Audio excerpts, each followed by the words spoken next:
Hello guys, welcome back to my YouTube channel UP to UK. और उम्मीद करता हूँ आप लोग सब अच्छे होंगे। आज एक गुड न्यूज़ देता हूँ मैं आप लोगों को। एक बैड न्यूज़ भी है, एक गुड न्यूज़ है। गुड न्यूज़ क्या है, वो ये है कि डिपेंडेंट्स लेके आ सकते हैं, और कौन लेके आ सकते हैं वो मैं इस वीडियो में आगे बताऊंगा आप लोगों को, ठीक है। और बहुत सारे लोगों ने मेरे से पूछा था कि भाई अगर स्किल्ड वर्कर हम वीज़ा है हमारा उसको रिन्यू करवाना है नेक्स्ट ईयर और रूल इम्प्लीमेंट हो जाता है तो क्या रूल हम पे अप्लाई होगा। लाइक वीज़ा एक्सटेंशन करवाना है हमको तो क्या ये रूल हम पे एप्लीकेबल होगा। तो उस बारे में भी मैं आपको आज क्लियरिटी दूंगा, ठीक है। मेरे को न्यूज़ पता लगी है वो मैं आप लोगों को शायद शेयर करूंगा। तो वीडियो को एंड तक ज़रूर देखिएगा, स्किप मत करना बिल्कुल भी, नहीं तो आप कुछ भी इंपॉर्टेंट पॉइंट हुआ वो मिस कर सकते हो, ठीक है। वीडियो को स्टार्ट करते हैं।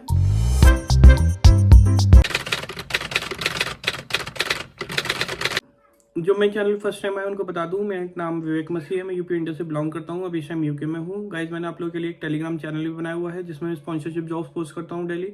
लिंक डिस्क्रिप्शन में जाके चेक कर सकते हैं।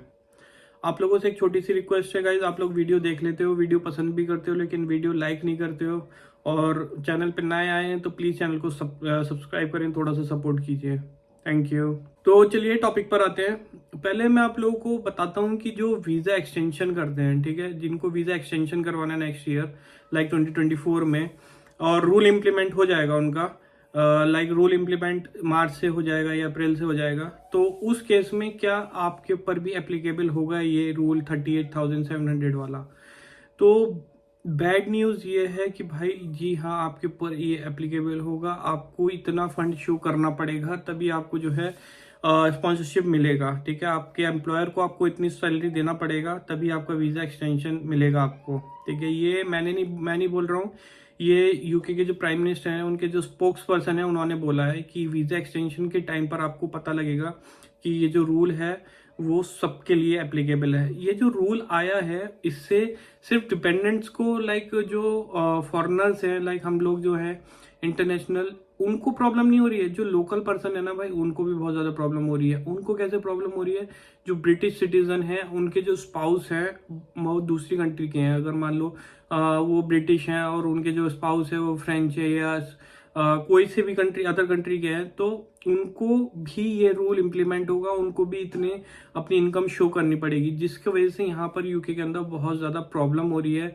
और यहाँ पे यूके के जो इमिग्रेशन मिनिस्टर थे उन्होंने तो अपना रिजाइन भी दे दिया ऑफिशियली। अब न्यू इमिग्रेशन मिनिस्टर आए, उन्होंने रवांडा का, जो आपको पता लगा होगा कि रवांडा जितने भी इलीगल तरीके से आएंगे उनके रवांडा भेजा जाएगा, तो वो तो उससे हैप्पी नहीं थे उस रूल से, तो उन्होंने इस वजह से जो है अपना रिजाइन दिया। लेकिन ये जो रूल आया 38,700 वाला, इसके वजह से यूके के जो ब्रिटिश सिटीजन है उनको भी बहुत ज़्यादा प्रॉब्लम हो रही है। तो आप ये चीज़ समझ लेना कि ये रूल ज़्यादा देर टिकने वाला नहीं है, ये मैं आप लोगों को आज बता रहा हूँ, क्योंकि अभी इलेक्शन भी आने वाले हैं। और जिस तरीके से यूके सिटीजन्स को भी प्रॉब्लम हो रहा है इस रूल की वजह से, तो ये रूल मतलब इसके फेवर में सब लोग नहीं हैं। तो ये डेफिनेटली चेंज होगा। कब होगा, इसको कम किया जाएगा। ये जो स्किल्ड वर्कर के लिए डिपेंडेंट्स को बुलाने की जो इतनी इनकम शो करनी है, इसको डेफिनेटली कम किया जाएगा, देख लेना आप लोग। और दूसरी चीज़ ये कि अगर जब आप एक्सटेंशन करवाते हैं वीज़ा अपना, ठीक है, उसमें अगर आपके डिपेंडेंट्स को आपको बुलाना है या आपका डिपेंडेंट्स का भी रिन्यू करवाना है, तो आप अपनी होल इनकम शो कर सकते हो, लाइक हाउस होल्ड की, अपने स्पाउस की भी इनकम जोड़ के। ऐसा नहीं कि आप किसी की भी इनकम शो कर दो, सिर्फ स्पाउस की, ठीक है। अगर आप हस्बैंड है तो वाइफ की, वाइफ है तो हस्बैंड की शो करके आपकी 38,700 होनी चाहिए, तो आप अपना डिपेंडेंट वीजा जो है वो रिन्यू करवा सकते हैं उसका, ठीक है। लेकिन वही अगर आपको एम्प्लॉयर 38,700 देगा तभी आपका स्किल्ड वर्कर वीजा भी एक्सटेंड होगा, ठीक है। ये स्किल्ड वर्कर वीजा की बात करी है मैंने। अब मैं आप लोगों को बताता हूँ कि गुड न्यूज़ क्या है, कौन अपने डिपेंडेंट्स लेके आ सकते हैं, वो मैं बता देता हूँ। और मैं वो दिखाता हूँ वो किसने कंफर्म किया है ये न्यूज़ कि ये ऐसा है, आप अपने डिपेंडेंट्स लेके आ सकते हैं। ये रूल उनके ऊपर इम्प्लीमेंट नहीं होता है, ठीक है। तो बहुत अच्छी न्यूज़ है ये, क्योंकि बहुत सारे लोग परेशान थे इसके लिए। और कुछ तो इनफैक्ट मतलब ऐसा हो रहा था कि अब होगा क्या इनका, तो उसके रिगार्डिंग एक क्लैरिफिकेशन आया है। वो ये है कि एनएचएस में जो भी काम करेगा, जो भी एनएचएस में वर्क करने के लिए आएगा, ये जो भी एनएचएस में वर्क करता है, ठीक है, ये रूल उन पे इम्प्लीमेंट नहीं होगा। आप बिल्कुल सही सुन रहे हो, ये मैं नहीं बोल रहा हूँ, ये एनएचएस ने खुद बोला है कि ये रूल उनके लिए नहीं है, डिपेंडेंट वाला भी और थ्रेशोल्ड सैलरी वाला भी, ठीक है। तो आपको टेंशन लेने की बिल्कुल भी ज़रूरत नहीं है अगर आप एनएचएस में वर्क करते हो और एनएचएस में आपको वीज़ा एक्सटेंड करवाना है, लाइक नर्स हैं, डॉक्टर है, या एनएचएस में कोई भी आपके पास स्पॉन्सरशिप जॉब है, तो आप इजीली स्पॉन्सरशिप जॉब को आप एक्सटेंड करवा सकते हो और अपने डिपेंडेंट्स को बुला सकते हो, कोई प्रॉब्लम नहीं है आप लोगों को, ठीक है। मैं अब आपको प्रूफ दिखाता हूँ, ये उनकी गवर्नमेंट की ऑफिशियल वेबसाइट है, उसमें जो है उसमें उन्होंने बोला है, लाइक आपको दिख रहा होगा स्क्रीन पे, on 4th of December 2023 the UK government announce changes to the immigration system that will take effect from spring 2024. In response, we have pulled together a brief FAQ below. FAQ means frequently asked question, ठीक है। तो अब देखिए इसमें details of the changes on the immigration system can be found on the UK gov website. The changes being made to the health and care visa route will only affect the care sector. When the changes take effect, care workers and senior care workers will be unable to bring dependents when they migrate to UK, and only CQC registered providers in England will be able to sponsor health and care visa applicants. These changes do not affect the NHS, ठीक है। तो इन्होंने सीधे सीधे बोल दिया है कि NHS में इफेक्ट नहीं करेगा।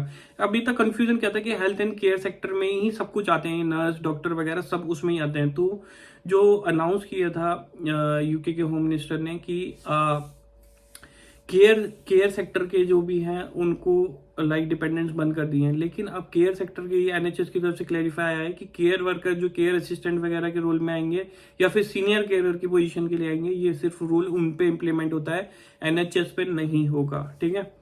उसके बाद आगे देखिए उसमें क्या लिखा है, उन्होंने क्या बोला है, other changes such as the increase in salary threshold do not apply to the health and care visa route. Health and care visa holders will continue to be exempt from paying the immigration health surcharge. उनको immigration health surcharge भी देने की जरूरत नहीं है, और ये जो थ्रेशोल्ड सैलरी वाला है उसको भी कोई प्रॉब्लम नहीं है, वो उसमें एग्जेम्प्ट है, ठीक है, उनको छूट है उसमें। आगे देखिए, the government stated it will ask the migration advisory committee MAC to review replacing the shortage occupation list with an immigration salary list ISL with reduced occupations and also review the graduate visa route. तो बहुत सारे लोग बोल रहे हैं कि भाई PSW में कोई अपडेट नहीं आया है, क्या आपको लगता है चेंजेस होंगे? तो भाई वो अभी रिव्यू कर रहे हैं, ठीक है। रिव्यू करने के बाद क्या डिसीजन आता है वो आप लोग को जब ऑफिशियली अनाउंस होगा या फिर कोई प्रपोजल आता है तो वो मैं आपको जरूर बताऊंगा। अभी वो रिव्यू कर रहे हैं, और शॉर्टेज ऑक्यूपेशन लिस्ट में जो भी ढेर सारी ऑक्यूपेशन ऐड हुई थी उसको दोबारा से देखा जा रहा है कि उसमें कौन कौन सी ऑक्यूपेशन रखनी है, ठीक है। तो वो भी चेंज होगा शॉर्टेज ऑक्यूपेशन लिस्ट। उसके बाद आगे देखिए क्या लिखा था, government has reassured us that while it is determined to reduce net migration, it understands the importance of internationally educated health and care workers. We understand that these changes are likely to result in a number of questions, especially for internationally educated staff and those working on international recruitment. तो ठीक है, जो international recruitment like international से आए हैं उनके बहुत सारे लोगों के सोच मतलब बहुत सारे क्वेरीज हैं, बहुत सारे डाउट्स हैं, तो उस सब के रिगार्डिंग इन्होंने कुछ क्वेश्चंस जो हैं वो लिए हैं क्वेरीज के रिगार्डिंग, ठीक है। वो क्या क्या है, can I bring my family, ठीक है। सबसे ज्यादा जो पूछा जा रहा है वो ये है कि एनएचएस वाले जो हैं वो अपने डिपेंडेंट्स को बुला सकते हैं, अपनी फैमिली के साथ आ सकते हैं, नहीं आ सकते। तो उसका आंसर दिया है उन्होंने, there are no changes to the policy on dependents for NHS staff. You will be able to bring your partner and children as your dependents if they are eligible. A dependent partner or child is any of the following: your husband, wife, partner, unmarried. ये वही rule हैं जो dependent के लिए rule होते हैं, ठीक है। You will still need to provide evidence of your relationship to your dependent when you apply for their visa. तो इसमें कोई भी चेंज नहीं है, टेंशन लेने की कोई जरूरत नहीं है। जो पहले रूल थे वो ही सेम रहेंगे, सिर्फ एनएचएस वालों के लिए, ठीक है। My dependents are already in the UK. Will they be able to stay? Yes, they are no longer to eligibility of dependents for NHS staff. ठीक है, NHS staff के लिए कोई भी eligibility proof नहीं देना है आपको, कोई भी requirement fulfill नहीं करनी है। आपका वीजा अगर है, आपका extend करवाना है तो easily extend हो जाएगा, no problem. Next है, when will these changes take effect? We expect the changes to take effect in spring 2024. We will provide an update when we have when we have more information, ठीक है। तो इन्होंने बोल दिया कि spring 2024 जो कि अनाउंस हुआ है वही, ठीक है। उसके बाद इनसे नेक्स्ट क्वेश्चन पूछा गया, I have a job offer and some if these changes will affect my plans, what should I do? If you are being recruited to an NHS role, should be no changes to your current offer, ठीक है। तो अगर आप NHS में recruit होते हैं तो आपको टेंशन लेने की जरूरत नहीं है, कोई भी चेंजेस उसमें नहीं होगा।